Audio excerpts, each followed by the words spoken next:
So, Paul, many congratulations Thank on you. being the new Bishop of Dorking. It's really wonderful that you're taking on this post. Anyone who's known you in Guildford Diocese over the last 6 years, and I know for many years before that in Wales, will not be surprised that you're going to be a bishop. I think so many people have recognised just what a wise teacher you are and a gifted pastor and someone with a real holiness about you. And it's lovely to be here at St Martha's Hill, fabulous views all around. Looking out over the diocese, we've got Surrey and Sussex, and we've got North East Hampshire to a bit of London. Tell us a little bit about, for those who don't know you perhaps so well, sort of what makes you tick as a disciple of Jesus.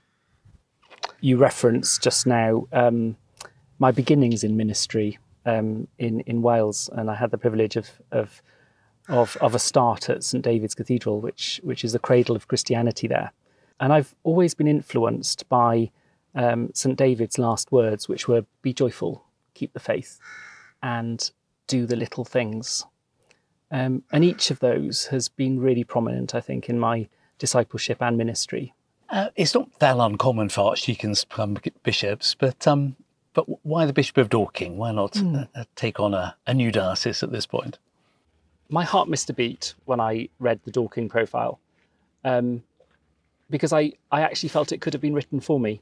And that was largely because of the 3 portfolios that the new bishop is being asked to champion.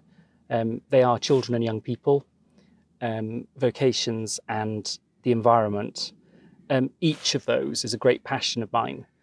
Children and young people and vocations is something that in some respects I've laid down as an archdeacon for the last 12 years, but which were very, very strong in my years as a vicar. So I'm exceptionally excited about picking those up. The environment is also a passion. I do my best as a disciple to live simply on the earth, but in the last few years I've become more passionate about our response to climate change, and so I'm really looking forward to championing that and holding before the diocese the challenge of responding to that situation.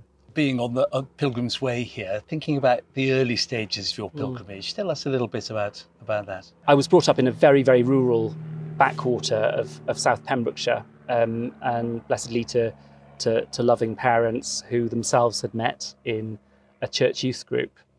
They took me to church as a child. I became a chorister. I've always had a great love of music. I think I was quite distracted during those years and probably didn't think about faith too seriously. It was when I was confirmed, and I don't think the motivation behind being confirmed was terribly holy. I didn't want to be left out and all the other boys in the village are being confirmed. But on the night of the confirmation, something quite remarkable happened when the bishop laid his hands on my head. And I have no doubt now that that I was filled with the Holy Spirit. And the very simple sermon that accompanied that enabled me to begin that pilgrimage by praying, by reading my Bible, and by worshipping regularly with the church. I never ever thought that the journey would take me where it has taken me, and that it would land here. And I suspect some of those original congregation that knew me as a boy would laugh. Great. We're sitting with St Martha's Church behind us. St Martha famously was the activist of the sisters, while Sister Mary in the Bible sat at the feet of Jesus, kind of drinking in his teaching.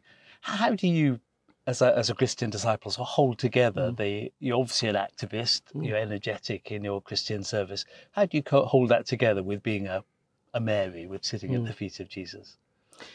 That's a poignant question for me, and it brings back the memory of being licensed in my second parish on the feast of Mary and Martha. And the diocesan bishop who licensed me at the time began his sermon by saying to my congregation, my new congregation, "I will give you 24 hours to work out whether your new vicar is a Mary or a Martha." And I think it took them less than 24 hours to work out they'd got a Martha. I've had to work hard at being contemplative. I am most contemplative when I'm walking, when I'm running, when I'm being creative. I find those are the times when my mind is stillest and when I hear God speaking to me. And I'm sort of encouraged a bit by Carlo Coretto's words that, you pray as you can, not as you can't. Yeah. So that's, and I think it's an ongoing journey of discovery, really. Yeah. So that's where these hills help really me so help us. much. Yes, Absolutely. It's moved from the Welsh Hills to the Surrey Hills. Yeah, yeah. As we look out at the hills and look out at the diocese, what do you see as the main opportunities that lie ahead of us as a diocese in the next few years? I think there are so many opportunities. I'm really looking forward to engaging with children and young people, and I'm very aware of the challenges that face them. I've always had a passion for good mental health, and that's a real concern of mine. Yeah. It's hardly surprising when we look at some of the pressures that young people face now, and the context in which they're living. Likewise, we're on an exciting journey of raising up leaders within the diocese.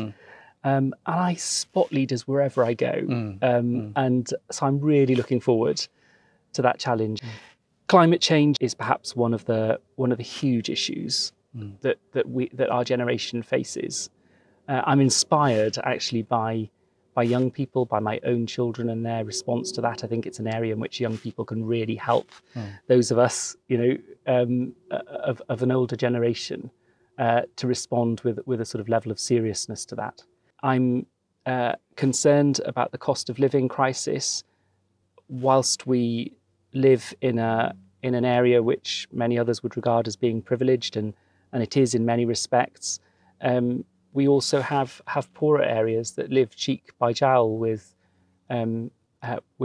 more wealthy areas. I'm really inspired by the ways in which so many of our churches are responding to that, and I'm looking forward to sort of encouraging and being involved in that as well.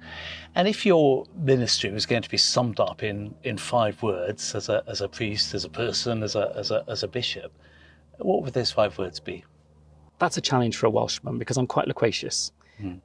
So in 5 words, I would say, I would hope, I would pray: faith, fruitfulness, family, fellowship, and fun. Very good. And in your second language too. Very impressive. Thank you, Paul.